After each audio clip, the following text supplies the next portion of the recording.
Quelle est votre plus grande ambition dans la vie? Here's Johnny. Splendid.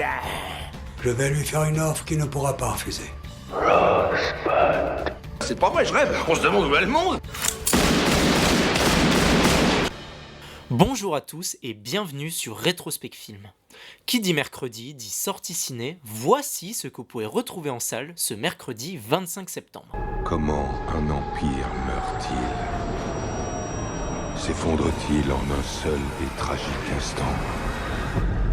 Non. L'événement de cette semaine, c'est le grand retour de Francis Ford Coppola, 13 ans après son dernier film avec Megalopolis. Le film se passe dans la ville de New Rome où s'opposent deux esprits. D'un côté, César Catilina, artiste de génie capable d'arrêter le temps, et de l'autre, Franklin Cicero, le maire archiconservateur de la ville. Au milieu de ce conflit, la fille du maire, Julia, est amoureuse de César. Elle est tiraillée entre les deux hommes et leurs deux visions. Ne laissons pas le présent détruire l'avenir. On ne présente plus Francis Ford Coppola, réalisateur majeur du Nouvel Hollywood, 2 fois vainqueur de la Palme d'Or à Cannes, mais également vainqueur de l'Oscar du meilleur film et du meilleur réalisateur au cours de sa carrière. Son nouveau film, Megalopolis, est l'œuvre d'une vie.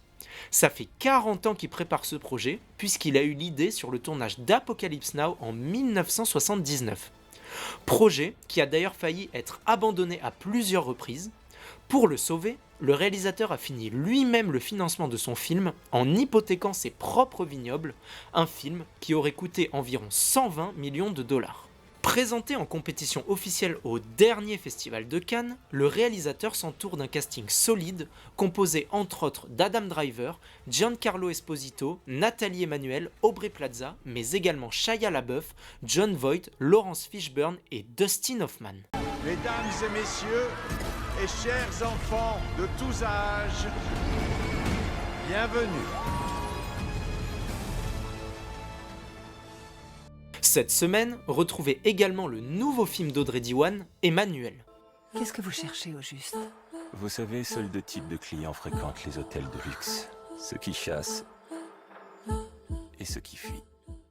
Emmanuel cherche à retrouver un plaisir perdu. C'est pour ça qu'elle s'envole pour Hong Kong où elle va multiplier les expériences sensuelles et rencontrer Kay, un homme qui va continuellement lui échapper. Ce film marque le retour d'Audrey Diwan 3 ans après son dernier film L'événement, qui avait remporté le Lion d'Or lors de la 78e Mostra de Venise. Pour ce nouveau projet, elle s'entoure d'un casting composé de Noémie Merlan dans le rôle titre, mais également de Will Sharp, Naomi Watt et Cha-Cha Wang. Le film est une adaptation du roman éponyme d'Emmanuel Arsan, qui avait déjà été adapté en 1974 par Just J. King. Pour cette nouvelle version, Audrey Diwan a décidé d'implanter le récit de nos jours afin de questionner différentes problématiques contemporaines comme les tabous de la société liés à la jouissance féminine. Vous semblez très à cheval sur les règles, mais il vous arrive de ne pas les respecter. Que comptez-vous faire? Pourquoi je devrais répondre? Parce que je n'arrête pas de penser à vous. Ce mercredi, retrouvez en salle le nouveau film d'Alexandre Aja avec Motherland. En pleine fin du monde, June confine ses 2 enfants Samuel et Nolan dans une maison isolée censée les protéger du mal du monde extérieur. Pour survivre, ils chassent aux alentours de cette maison en agrippant une corde qu'ils ne doivent surtout pas lâcher. Mais un jour, la corde va se rompre, les engageant dans une lutte pour leur propre survie. Quand ta corde a cassé, tu as remarqué un truc? Pourquoi tu poses toutes ces questions? Maman nous a jamais menti.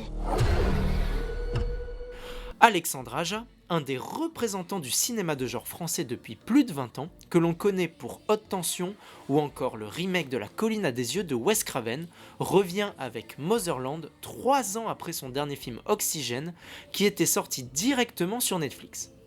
Pour ce nouveau film, c'est Ali Berry qui a été choisi pour le rôle principal, l'occasion pour l'actrice de s'offrir son tout premier rôle dans un film d'horreur. Cette corde est vitale. Ne jamais la lâcher. Dites-le. Ne jamais la lâcher. Pour finir cette semaine du 25 septembre, on part du côté des plateformes et plus précisément d'Apple+, avec une sortie ce vendredi de Wolf de Jon Watts. Comment vous avez eu ce numéro? On m'a dit de vous appeler si un jour j'avais besoin d'aide. Que vous pouviez régler les problèmes. Un professionnel est chargé de nettoyer une scène de crime, mais lorsqu'il arrive sur place, il se rend compte qu'un second nettoyeur est lui aussi chargé de la même mission. S'ensuit une improbable collaboration entre les deux protagonistes qui vont être embarqués dans une nuit infernale où rien ne va se passer comme prévu. Casting alléchant pour le nouveau film du réalisateur de la dernière trilogie Spider-Man avec Tom Holland, puisqu'il réunit pour la 5e fois à l'écran George Clooney et Brad Pitt.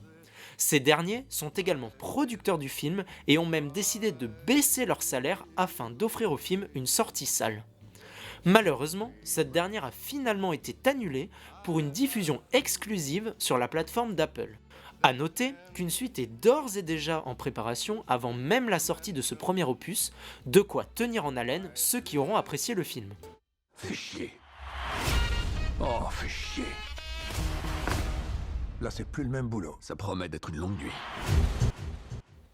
Et vous, qu'allez-vous voir cette semaine? N'hésitez pas à nous le dire dans les commentaires. À bientôt sur Rétrospect Film.